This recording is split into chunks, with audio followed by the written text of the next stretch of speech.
Hello traders, this is Aniruddh here। तो आज Monday 29th of July 2024। तो रिसेंटली हमने पीआई इंडस्ट्रीज को using our WD Gann synodic time cycle के हिसाब से हमने बाई किए थे। और वो अभी अगर हम लोग देखें तो it was started it's moment right now, और approximately 5000 plus we are expecting from this momentum. अब ये जो मोमेंटम बना, इसके पीछे का लॉजिक क्या है, और आगे जो मोमेंटम बनने वाले हैं वो हम लोग कैसे बोल रहे हैं कि वो मोमेंटम बन सकता है। साथ में मैं एक बात आपको समझाने की कोशिश करूंगा कि स्टॉक्स जो है वो मल्टीपल लेवल्स पे अपनी बाइंग एंट्रीज को दिखाते हैं। अगर आप थोड़े दिन पहले देखे होंगे तो मैंने 3700 के लेवल पर टेलीग्राम पे पोस्ट किए थे that the stock might go further up in the month of March. उसके बाद प्राइस में गिरावट आए और वहां से मई, जून, जुलाई, अगस्त में अभी हमें मोमेंटम देखने को मिल रहा है। तो मल्टीपल लेवल्स पर स्टॉक्स में एंट्रीज होते हैं, और आपको लॉन्ग टर्म टाइम फ्रेम पे अगर स्टॉक अपसाइड है तो शॉर्ट टर्म टाइम फ्रेम पे अगर वो गिरावट दे रहे हैं and the stock did not break a particular support, तो हम लोग उस पर्टिकुलर मंदी में भी जब भी मार्केट सपोर्ट लेता है तो वहां पर हम लोग बाय कर सकते हैं। तो ये बेसिक सा रूल है। अभी मैं आपको डिटेल में समझाने की कोशिश करूंगा कि कैसे हमने पीआई इंडस्ट्रीज को बाय किए इन द मल्टीपल लेवल्स, और साथ में हम लोग निफ्टी का आज के एग्जांपल्स को भी ऑब्जर्व करेंगे। तो पहली बात, कोई भी स्टॉक को ट्रेड करने से पहले आपको इसके 3 मिनिमम टाइम फ्रेम्स पे ऑब्जर्वेशन करने की ज़रूरत है। वो होते हैं लार्जर टाइम फ्रेम यानी कि monthly time frame, then mid larger यानी कि वीकली, और then small time frame for the swing entries that could be the daily time. तो अगर हम यहाँ पर देखें 2019 2018 से लेकर 700 की स्टॉक प्राइस अगर हम लोग देखें तो अभी तक ये 474% ऑलमोस्ट 500 प्लस परसेंटेज मार्केट में ग्रो किया है। मैंने यहाँ पर एक एवरेज 2018 से अप ट्रेंड को होल्ड किए, मतलब पकड़े हैं। अब बात करेंगे 2018 से अगर आपने बाई किए हो, दैट्स कॉन्ग्रेचुलेशंस। बट मैं अगर यहाँ पर आपको मेरे जो होल्डिंग्स है वो मैं कहाँ से बाई किए, किस तरीके से हमने इसको ऑब्जर्व किए, वो हमेशा की तरह मैं यहाँ पर आपको डिस्क्राइब करूंगा। तो पहले मंथली टाइम फ्रेम पे आपको ये समझना होगा कि मार्केट में स्विंग रेजिस्टेंस और स्विंग टॉप कहाँ पर बने थे। तो यहाँ पर मैं अगर ऑब्जर्व करता हूँ तो ओवर हियर यहाँ पर मार्केट एक कंटिन्यूएशन स्विंग अप ट्रेंड में था। बट जब मार्केट यहाँ पर 18 मतलब 1 जनवरी 2018 को मार्केट ने एक लॉन्ग डिप यहाँ से हमने देखा। Market as per the WT Gann time theory market यहाँ पर एक स्विंग टॉप बनाए। ओके, तो अगर आपको स्विंग टॉप स्विंग बॉटम देखने में बहुत सारे टाइम तकलीफ होते हैं, मैं यहाँ पर अपने टाइम थ्योरी पे एक इंडिकेटर का यूज़ करता हूँ। ये इंडिकेटर हमारे क्रिएट किए हुए हैं। तो you can see this is the indicator called the WT Gann swing identification indicator. Okay, हमने क्या इसको ऑप्शन ट्रेडिंग में बहुत ज़्यादा यूज़ करते हैं।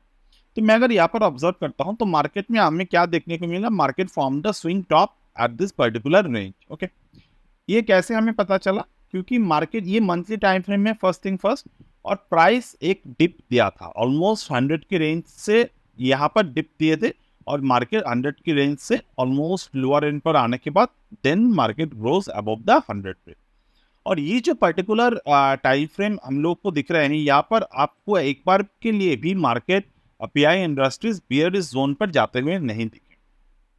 तो कोई भी time as per this Gann indicator, कोई भी टाइम अगर स्टॉक्स डाउन ट्रेंड पर जाते हैं बट ये न्यूट्रल जोन पर ही रहते हैं, मैंने अपनी पुराने वीडियोस पे इस इंडिकेटर का कंप्लीट यूज कैसे करना है वो मैंने डिस्कस किए थे। तो मार्केट जब भी एक न्यूट्रल जोन पर जाते हैं, न्यूट्रल जोन से दोबारा बुलिश मोड पर चला जाता है, तो हमें क्या सोचने की जरूरत है उस वक्त, हमें अगर यहाँ पर आपको जोन्स नहीं दिख रहे हैं तो आपको क्या करने की जरूरत है, मंथली टाइम फ्रेम पे मार्केट ने बुलिश जोन को होल्ड किया मंथ ऑफ मार्च 2019 पे जब मार्केट यहाँ पर आकर बुलिश जोन को होल्ड किए, तो हमें क्या करने की जरूरत है, because the stock was continuously upside में था 2015 से, और बाद में 2019 में आकर ये अपने प्रीवियस अप ट्रेंड को होल्ड किए हैं।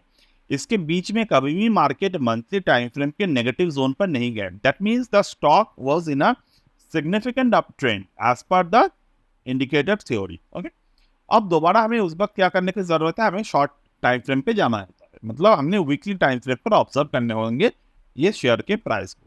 अब वीकली टाइम फ्रेम पर जब हम लोग आए, यहाँ पर हमें क्या देखने को मिल रहा है, द स्टॉक ने अपने बुलिश जोन पर भी था, बियरिश जोन पर भी था, एंड अगेन मार्केट में यहाँ पर एक डाइवर्जेंस पैटर्न क्रिएट किया। तो यहाँ पर मार्केट ने बुलिश जोन मार्केट में बनाए थे।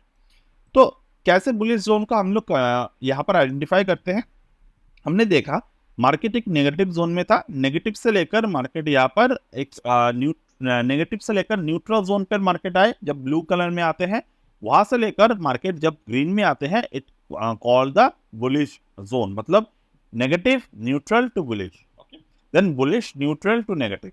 तो जब भी इस तरीके का पैटर्न होते हैं, bullish to neutral to negative, then further market bullish में गए, अगेन नेगेटिव में आए, बट अपने प्रीवियस जो बॉटम थे मार्केट में, वो उस बॉटम को मार्केट ने क्रॉस नहीं किए।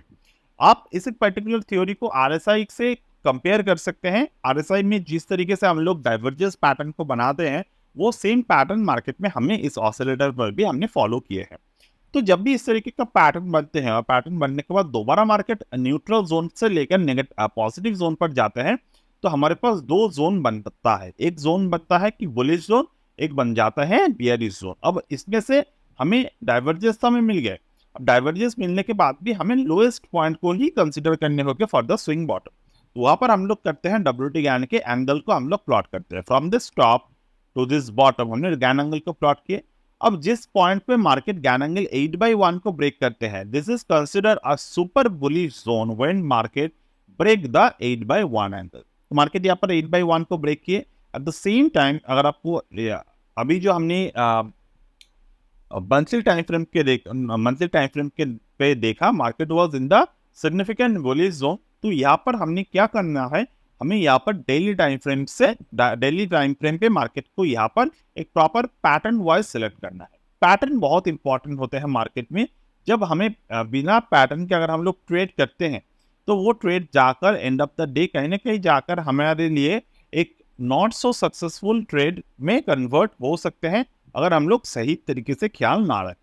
तो वीकली टाइम फ्रेम पर भी हम लोग पैटर्न को क्रिएट कर सकते हैं, बट जैसे कि हमने कहा कि यहाँ पर मार्केट में एक तेजी बना हुआ था मंथली टाइम फ्रेम पर भी और वीकली टाइम फ्रेम पर भी। मंथली टाइम फ्रेम यहाँ पर नेगेटिव जोन पर गया ही नहीं। तो हमारे लिए यहाँ पर बेहतर ये होगा कि हम लोग एक प्रॉपर स्विंग्स को आइडेंटिफाई करके एक ट्रेड सेटअप को क्रिएट कर ले। तो हमने यहाँ पर हम लोग क्या देख रहे हैं, लोअर टॉप मार्केट फॉर्म, यहाँ पर लोअर टॉप मार्केट में फॉर्म हुआ, if I am not wrong, हाँ एग्जैक्टली 1089, हाँ लोअर टॉप यहाँ पर फॉर्म हुआ था। ठीक है, तो लोअर टॉप यहाँ पर फॉर्म हुआ था, एंड लोअर टॉप को बनाते हुए हमने यहाँ पर क्या ऑब्जर्व किए, market form higher bottom lower top, it signifies a triangle pattern. Triangle पे मार्केट ने ब्रेकआउट दिए। अब यहाँ पर हमारे पास बहुत सारे कंफर्मेशंस के रूल्स है, यानी कि अगर हम लोग वीकली टाइम फ्रेम पर चाहें तो weekly time frame Gann angle को जब ब्रेक किया, we can enter into that particular stock. और जैसे जैसे डेली टाइम फ्रेम बनता रहता है, हम लोग यहाँ पर क्या कर सकते हैं, चर्निंग कर सकते हैं अपने स्टॉक्स पर। यानी कि जो लोग लॉन्ग टर्म के लिए ट्रेड को उठाते हैं, वो बीच बीच में अगर मार्केट में वो प्रॉफिट बुकिंग देखते हैं, तो वहां पर वो प्रॉफिट्स को बुक करते हैं, but because they are already optimistic in the long position, तो वो थोड़ा सा ही प्रॉफिट्स को यहाँ पर बुक कर लेते हैं। और मान लो आपके पास यहाँ पर 10,000 क्वांटिटी है, तो आपने यहाँ पर क्या किए, 10,000 क्वांटिटी आपने यहाँ पर एंट्री ली। अब एंट्री लेने के बाद अगर आपको यहाँ पर 8-10% का ROI दिख रहे हैं, वहां पर आपको एक बियरिश पैटर्न दिख रहा है। तो इस केस में हमें बियरिश पैटर्न क्या दिख रहा था, मैं आपको समझा देता हूँ।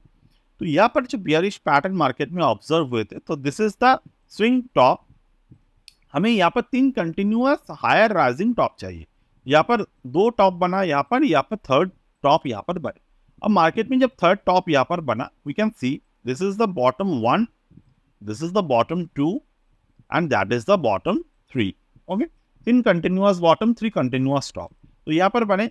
अब हमें क्या करने की जरूरत है, from the first top to the third top हमने कनेक्ट कर दिए, and from the first bottom to the second bottom हमने कनेक्ट कर दिया। अब सेकंड बॉटम का हमने क्या किया, यहाँ पर एक्सटेंड कर दिया राइट हैंड पर। अब जब भी मार्केट इस ट्रेंड लाइन को ब्रेक करेगा, राइट, जब भी मार्केट इस ट्रेंड लाइन को ब्रेक करेगा, अगर ट्रेंड लाइन ब्रेक होने से पहले if there is a bearish engulfing और inside bar breakdown happened is there, तो हमें वहां पर प्रॉफिट बुक करना चाहिए। साथ में जो ऑसिलेटर है हमारे, वो अगर एक नेगेटिव डाइवर्जेंस दे रहा है, तो जो कि यहाँ पर दे रहा है, oscillator was not able to go further upside but the price was going on the further upside, यहाँ पर एक डाइवर्जेंस बन रहा है, तो डाइवर्जेंस वाज हम लोग यहाँ पर छोटे मोटे प्रॉफिट्स को बुक करके चल सकते हैं। बट रिमेंबर, अगर बिगर चार्ट जो है वो अपसाइड में है, तो हमें पूरा प्रॉफिट्स बुक जो है वो नहीं करने की जरूरत नहीं करना चाहिए यूजुअली। बट हाँ, अगर मार्केट में एक लार्ज टाइम पे बुलिश है बट प्रीवियस मंथ के बॉटम मान लो मार्केट ने ब्रेक कर दिए, so in that case we have to declare that particular bottom और the particular level as a pivot. Pivot अगर ब्रेक हो जाता है, पिवट ब्रेक होने के बाद अगर नीचे की तरफ काफी बेयरिश पैटर्न्स बन रहे हैं कंटिन्यूअस बेसिस पर लाइक दिस, तो उस वहां पर हमें पूरे प्रॉफिट को बुक करने की जरूरत है। हम लोग यहाँ पर अपने एग्जिट कर लिया। अब फर्दर अगर हम लोग यहाँ पर देखते हैं प्राइस को, the price was continuously growing on the upward side. हमें यहाँ पर स्विंग टॉप देखने को मिला एज पर द ऑसिलेटर, हमें यहाँ पर स्विंग बॉटम देखने को मिला, and when the price again break above the 8/1 we can re entry over here. तो इसी तरीके से हम लोग एंटर करते रहते हैं, and you can continue the process until the price did not seems to create a exact top over here. Okay, so I hope the this is up to the mark of the learning phase. तो यहाँ पर अगर हम लोग Covid के time को देखें, तो कोविड के टाइम पर मैंने क्या कहा, बहुत सारे ट्रेडर्स जो हैं वो यहाँ पर एग्जिट कर गए थे। बट अगर आप पीआई इंडस्ट्रीज को मंथली टाइम फ्रेम पे हमारे ऑसिलेटर के साथ देखें, okay, like this is the oscillator, मैं डिलीट कर देता हूँ सब कुछ। अब यहाँ पर अगर आप देखें तो oscillator did not even move from the neutral zone to bearish, तो ये न्यूट्रल जोन से बियरिश तक भी नहीं आए। एंड अगेन अब बहुत सारे लोग के अंदर क्वारीज आते हैं कि क्या ये रिपेंटेड वाला ऑसिलेटर है, नहीं। और पहली बात, ये ऑसिलेटर जो है this is not even 5% of our entire course, क्योंकि वहाँ पर आपको प्रॉपर तरीके से लेवल्स जो हैं वो सिखाए जाते हैं, and we always follow the pattern. तो यहाँ पर अगर आप देखिए, just I played the thing, आप देख सकते हो कि यहाँ पर क्या ऑसिलेटर रिपेंट हो रहे हैं कि नहीं। तो oscillator will never repent, whatever the levels are we use always, it will never repent. So that's it as of now from my end with this particular theory video. Tonight, 9:30 to 10, I will create the Nifty analysis with the next time what is their possibility. And also I will explain the intraday video of the intraday chart of the Nifty. So that's it for today, and